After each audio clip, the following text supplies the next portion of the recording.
यथार्थ Hindi education classes में आप सभी का स्वागत है। आज की क्लास में हम पढ़ते हैं हिंदी साहित्य के कुछ इम्पोर्टेंट प्रश्न।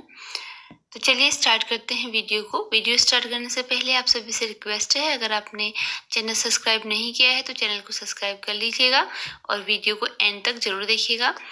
तो पहला प्रश्न है, हिंदी का सर्वश्रेष्ठ गीतकार माना जाता है। आपके बताना है कि हिंदी का सर्वश्रेष्ठ गीतकार किसे माना जाता है। ऑप्शन दिए गए हैं और जो राइट आंसर है वो ऑप्शन बी है, उदय शंकर भट्ट। उदय शंकर भट्ट को हिंदी का सर्वश्रेष्ठ गीतकार माना जाता है। अगला प्रश्न है, हरिऔध प्रिय प्रवास में सर्गों की संख्या है। हरिऔध ने जो प्रिय प्रवास की रचना की है उसमें सर्गों की संख्या कितनी है यह बताना है। ऑप्शन दिए गए हैं 17 है, 15 है, 18 है या फिर 21 है। इसके लिए राइट आंसर ऑप्शन ए है 17। प्रिय प्रवास में सर्गों की संख्या 17 है और ये जो है इसकी रचना खड़ी बोली में की गई है। खड़ी बोली क्या यह प्रथम महाकाव्य भी माना जाता है। अगला प्रश्न है, भीतर भीतर सब रस चूसे, हंस हंस कर तन मन धन मूसे, जाहिर बातन में अति तेज, क्यों सखी सज्जन नहीं अंग्रेज। नए जमाने की मुकरी शीर्षक में संकलित इस रचना के रचयिता हैं। यह जो है नए जमाने की मुकरी शीर्षक में संकलित है यह पंक्ति। इसके रचयिता बताने हैं। ऑप्शन ए राइट आंसर है भारतेंदु हरिश्चंद्र। भारतेंदु हरिश्चंद्र ने इसकी रचना की है।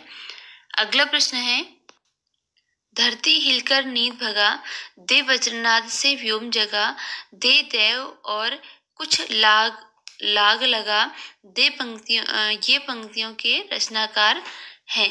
आपको इन पंक्तियों के रचयिता का नाम बताना है कि किसने रचना की है। इसके लिए राइट आंसर ऑप्शन बी है मैथिली शरण गुप्त। जो यह पंक्तियां हैं यह मैथिली शरण गुप्त के द्वारा रचित पंक्तियां हैं।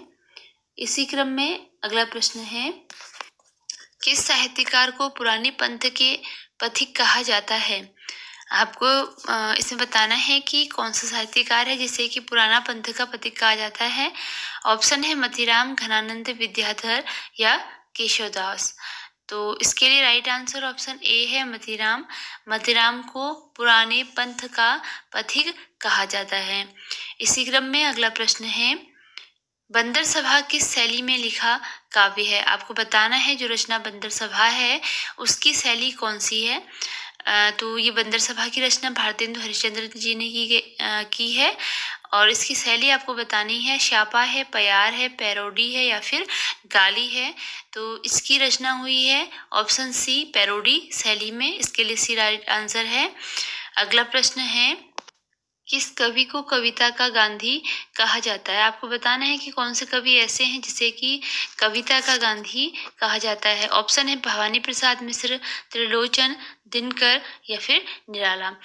इसके लिए राइट आंसर ऑप्शन ए है भवानी प्रसाद मिश्र।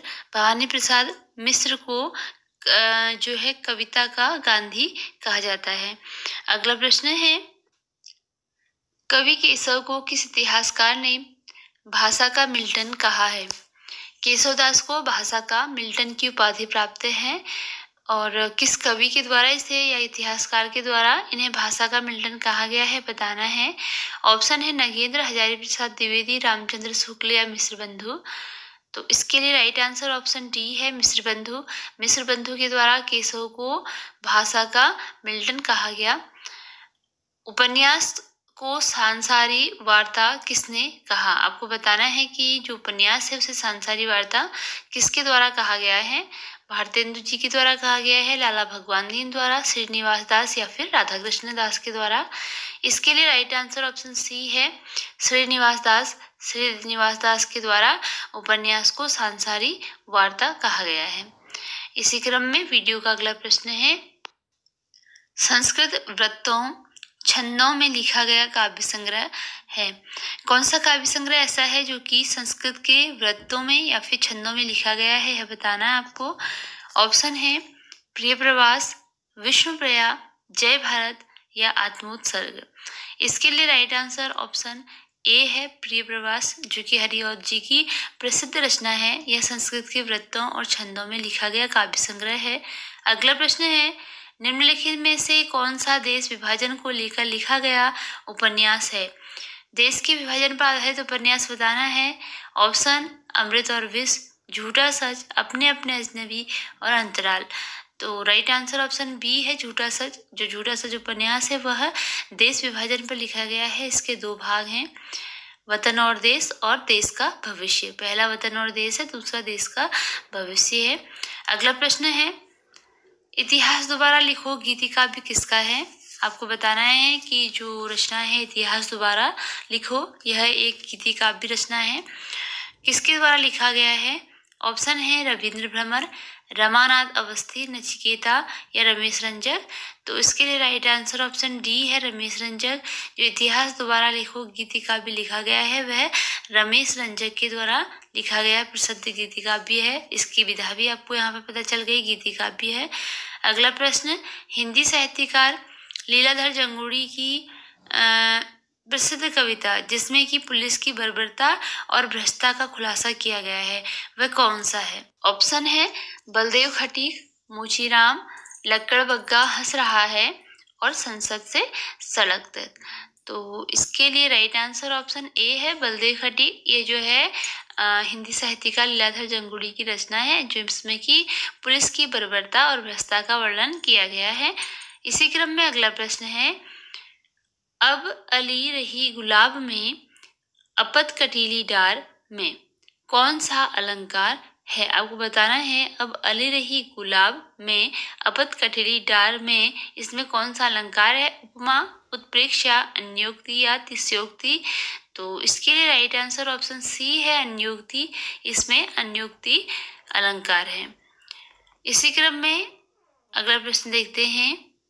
अगला प्रश्न है, सिद्ध पंचमात्रा के रचनाकार कौन हैं? आपको सिद्ध पंचमात्रा के रचनाकार का नाम बताना है। ऑप्शन है विष्णु स्वामी, आचार्य वल्लभ, राघवानंद या रामानुज। तो इसके लिए राइट आंसर ऑप्शन सी है राघवानंद।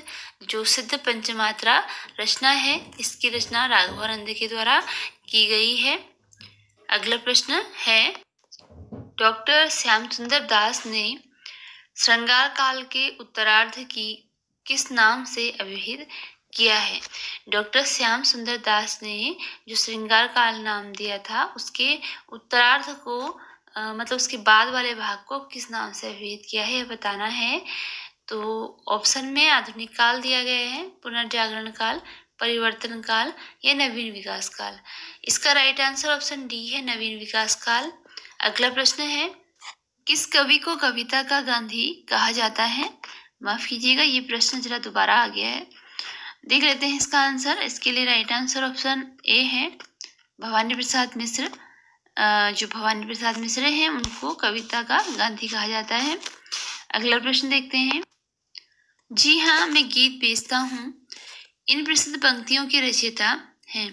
आपको बताना है जो ये रचना है पंक्ति है जी हाँ मैं गीत बेचता हूँ, यह किसकी प्रसिद्ध पंक्ति है? ऑप्शन में दिया गया है भवानी प्रसाद मिश्र, नरेश मेहता, गया प्रसाद शुक्ल और मुक्तिबोध।